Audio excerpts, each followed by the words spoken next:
ایک دفعہ یہودیوں کی عورتوں نے شرارت کی کہ حضرت فاطمہ کو بلاتے ہیں اور ان کی غربت کا مذاق اڑاتے ہیں، معاذ اللہ ثم معاذ اللہ۔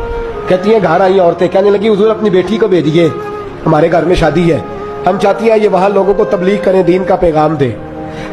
اب اسلام پر تو حضور ضرور بھیجا کرتے تھے، چاہے کوئی دھوکے سے ہی بلاتا۔ میرے حبیب پاک صلی اللہ علیہ وسلم نے کہا فاطمہ جاؤ۔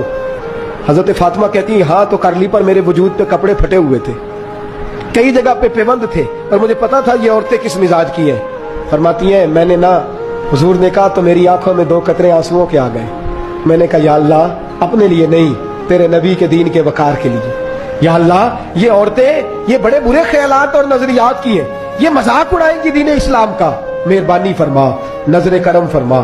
حضرت فاطمہ فرماتی ہیں ابھی میری بات بھی مکمل نہیں ہوئی، رسول پاک پھر تشریف لے آئے اور فرمایا فاطمہ کیا سوچ رہی تھی، کیا کہہ رہی تھی؟ کہ حضور کوئی خاص نہیں۔ فرمایا نہیں، کچھ تو تو کہہ ہی رہی تھی، کچھ تو تو سوچ ہی رہی تھی۔ کہتی ہے میں نے بادشاہی کے نظارے گھر میں دیکھے، کچھ تو سوچ رہی۔ حضور کیا ہوا؟ فرماتے ہیں حضور نے چادر مبارک کھولی، اندر سے جوڑا نکالا۔ فرمایا پتہ نہیں تو نے کیا سوچا ہے، جبریل جنت سے جوڑا لے کے پہنچ